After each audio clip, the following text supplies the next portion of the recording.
This is Don Brown, Republican candidate for United States Senate in North Carolina, running against Michael Whatley. I wanted to take this opportunity to extend a warm and heartfelt greetings to my good friends at the Rhino Removal Project and to thank you for your patriotism, for your love of God, country, family, and the United States Constitution.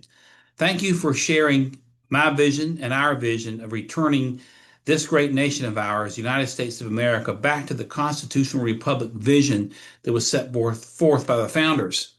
Since I entered this race initially against Tom Tillis in February, who subsequently dropped out of the race, and now against Michael Whatley, who jumped into the race after Laura Trump declined to jump in, I've been sounding an alarm all over the state of North Carolina that a battle is coming within the next 6 years and possibly even sooner than that for the heart and soul and even the survival of our constitutional republic.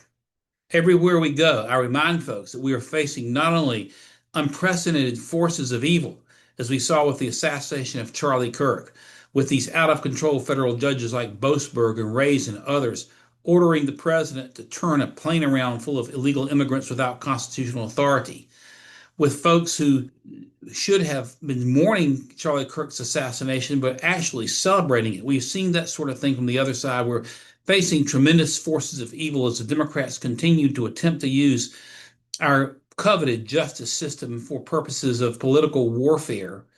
But we're also facing and running against the law of mathematics. What I mean by that is this. When I entered this race in February, the national debt was somewhere in the upper $36 trillion range. It ran through $37 trillion, and then just a couple of weeks ago, the national debt crested $38 trillion. And our Republican Party has zero plan to attack and reverse the national debt.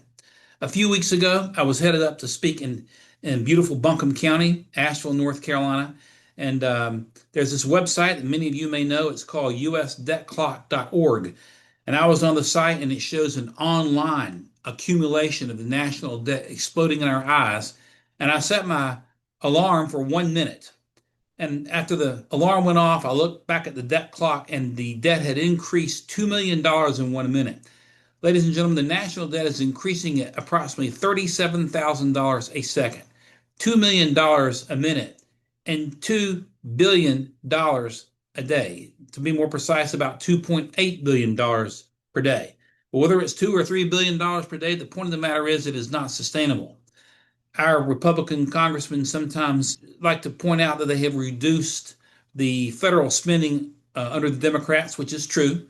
The national debt was exploding at about $55,000 to $60,000 a second under Biden. Now it's come down. Yet there still is no definite plan to stop and reverse it. And what will the consequences be if we don't? Well, every great nation that ever controlled the earth at one point or the other as an empire always had the international currency of choice. For the Romans, it was the denarius. The Dutch during the Golden Age had the gilding. And the Spanish, when Columbus discovered America and when they were the dominant power of the world, had the peso. They once said the sun would never set on British soil. The Brits had the pound sterling, which fell to the US dollar at Bretton Woods in 1944. Each of these nations lost their currency as the international currency of trade because of reckless and foolish overspending and spending beyond their means. And every time that their currencies fell, these nations dropped like a rock. President Trump sent B-2 bombers to bomb Iran's nuclear site just a few months ago with these bunker-busting bombs. Can you imagine France or Britain or any other country being able to do that? No. The United States was able to do that only because we are an economic superpower. But once we lose the dollar, we will fall just as fast as Britain fell after World War II. And what will the consequences be of us losing the dollar? We're not going to try to replace our coveted currency with some other paper currency. It won't be the Chinese currency, won't be the Japanese yen, won't be the euro dollar, won't be the British pound sterling, the Canadian dollar. No, nothing like that. Where they're heading is here. They want to replace our dollar with something called a central bank digital currency. That's what the Democrats are pushing for. That's what the one world order banksters are pushing for. And that's what we must resist at all costs. The problem here is that we go on and on and on. And yes, A lot of the elements of the big, beautiful bill had to be passed. We had to stop the foolish, massive immigration coming across the border. And that has largely been done. But yet we've not done enough to arrest and reverse the national debt. I will push what I call a Deep State Reduction Act. The Deep State Reduction Act would mandate a reduction of all federal agencies by 2/3 over 10 years, which are not constitutionally mandated. You cannot, for example, find any constitutional mandate for the Department of Education. Others have to go as well, including the Internal Revenue Service. But, ladies and gentlemen, Congress has to have the will and the political fortitude in order to do this. Whenever you take candy from a baby, that baby's going to cry.